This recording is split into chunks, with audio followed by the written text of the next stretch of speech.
Hello everyone, welcome into a new blog. Today we are very happy to welcome Frédéric Desmaison, which is a senior technology and transformation leader for more than 20 years. So you may say a few words about you, Frédéric, and I would be especially interesting into the different key turning points that move you into delivering project and shaping transformation at executive level.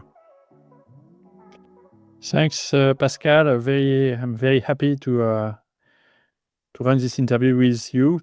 As you said, I'm a technology and transformation leader with 20 more years of experience, especially focusing in the luxury and banking sectors, and in roles combining strategy, technology, and management. And over the last 15 years, I've been focusing on omnichannel topics, customer experience, China as well, and still permanently looking at emerging technology. And I'm also very happy to be able to advise the Learning Lab from time to time as a board advisor. Yeah, I forgot to say that's very important for us. Thank you so much for your support. And Yes, Frédéric is really for everyone. Is part of the board of the Learning Lab, helping us to shape our technological roadmap, and especially very useful on the Chinese question because you have a large experience on this field. I really would like to know, what do you generally enjoy the most in your mission? What drives you when you wake up in the morning? Very, very good question, Pascal. Definitely I'm passionate about technology.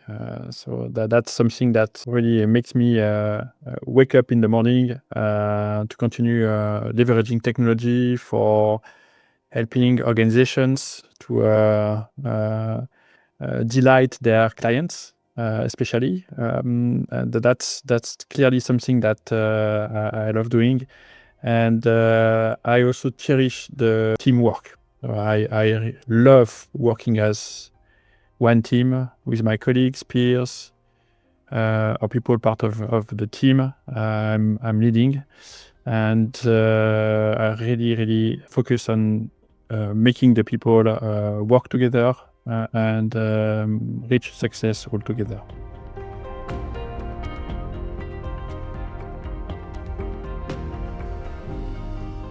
Maybe we could, before I go to the next question, maybe we could redefine what is transformation.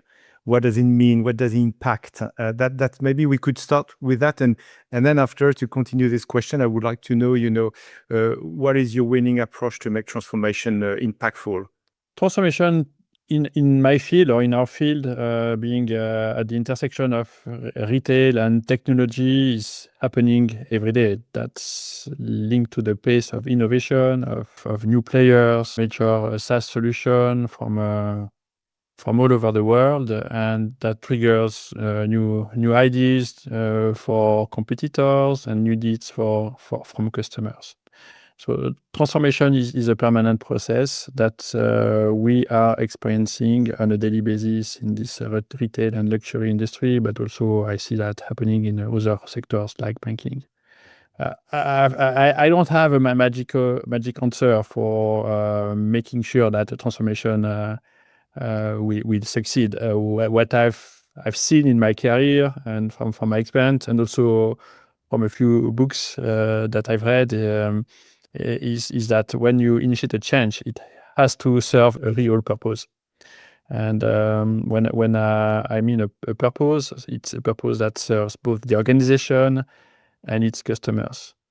And this really enables the alignment between stakeholders. It eases communication, reduces resistance or friction, and facilitates collaboration. So that's clearly the major thing that you should take care of when you are initiating a major transformation program. And do you have I would say, best practices, or you've got like a methodology that you are following up to analyze that what are the different steps of a digital transformation? There are plenty of models that, again, you can learn from courses or in books. Big organizations also have their governance models and their ways of working. If I would pick three major concepts, I think that are essentials. One of those is discipline. Discipline in what you do is excellence in the execution. So without good execution, you cannot transform properly. And you need to measure success. And so the disciplines, this really relates to the capability to stick to the plan or the goals, at least the goals that you would like to achieve. Agree on the governance model and stick to it. Execution, it's the capability of teams, whatever they are, business or technology teams, how they work, how they are able to consistently reproduce success, control their activities, deliver what is expected year over year on a large number of initiatives. And success measurement is clearly the proof that you do at the end to show that you have activated what was expected, or at least you have the value for your customer.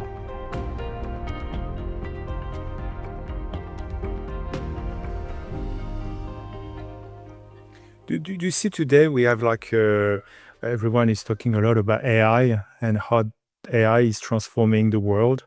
It goes to warehouse, to some works in data analysis or SEO optimization, and how people are now working with AI. So, what in 2026, does it have an impact in this transformation, and what trend do you believe will create the biggest real world shift in the coming year, especially in luxury and retail?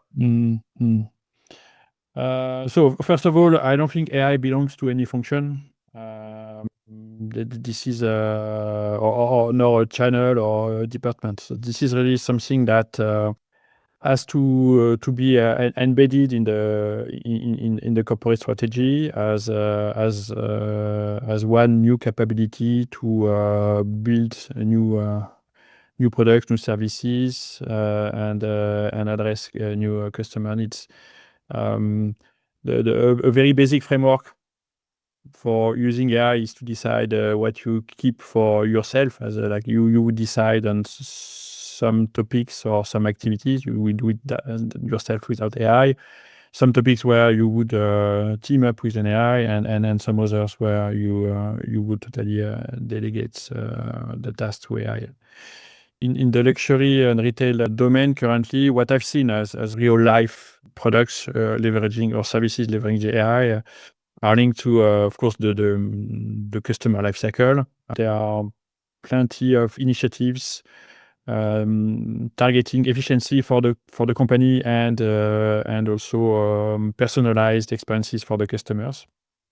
And so at the combination of those two goals, you would find the generation of content at scale, be it pictures, text, videos, clearly, generating very personalized and targeted marketing campaigns, advising customers, be it online with virtual shopping assistants or styling assistants or another virtual try-on, for instance, or inside the boutique with a sales associate that he's improved or increased with an AI-supported tool like AI-assisted clienteling.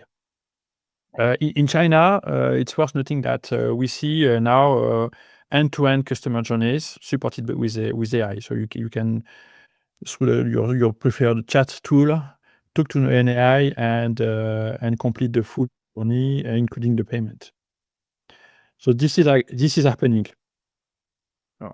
The styling assistant, how does it work exactly? It's like you enter your body measures, and then a brand can suggest you some looks, so you can play with a collection and apply it to your avatar. Yeah, I've seen several initiatives. One is clearly an avatar where you take a few pictures of you, and then you have your own avatar, and you can dress with a set of products that are searched by and provided by an AI across a variety of brands. So this is not only with one brand. So that's one way to see yourself dressed with a selection of products. The other one I've seen is to use an AI that will ask you several questions on your preferences, on your existing wardrobe. So it will try to understand who you are, what are the brands you like, what types of occasions you are going to, attending to. And this AI will then behave a bit like a personal shopper. Except it's an AI, it's not a human. But this works for prêt-à-porter, but do you see that as well for luxe, or it's more like prêt-à-porter? Because I'm really curious about, the customer experience and what can be digitalized to support a customer journey, and sometimes what needs to be, I would say, pushed away to keep optimum customer experience enhanced by a sales assistant on the shop floor. It is a very good question. It's true that for hard luxury, technology is always a question mark, because this business is also something very personal. I mean, some brands, they serve only a few people, a few thousands of customers every year. So they have a one-to-one, very close relationship with their customers, and technology could be seen as a way to cut this human connection. It is true that today we see those AI virtual try-ons quite heavily leveraged by cosmetics and by fashion. That's also a means to reduce the returns, which is an issue in the profitability of online channels. In the hard luxury sector, I see already a few AI assisted initiatives. Virtual try-on is not really an AI one, but it leverages advanced technology, and it has been a challenge for many years to generate proper quality on the screen when you try a ring or a watch. Well, what is moving fast is an invisible use of AI. So this AI-assisted clienteling solution today is something that is in the roadmap of most of the luxury groups, where the sales associates will be supported by an AI in order to prepare the rendezvous with the clients, maybe help with the product selection during the rendezvous, and also follow up with the relationship after the selling ceremony. So this will come, but it will be a more transparent integration of AI, maybe less visible to the customer.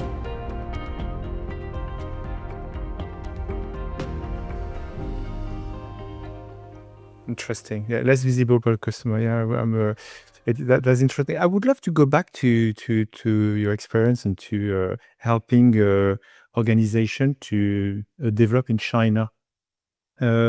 What are the step when you want to reach a China's market with I would say outside China's market software or system? Is it does it like behind all the legal aspect in terms of technology? What is the bigger difference with the rest of the world, I would say? Yeah, the first thing that you need to understand is that China is really advanced regarding the adoption of technology in the daily life of people. And they have created something that we don't have here in Europe or even in the US. It's those super apps like Tencent WeChat or Alibaba Tmall, where or the Alibaba ecosystem, where you can access any kind of service that can be digitalized. And that's the first point to understand, because those are the entry doors for the Chinese clientele using technology.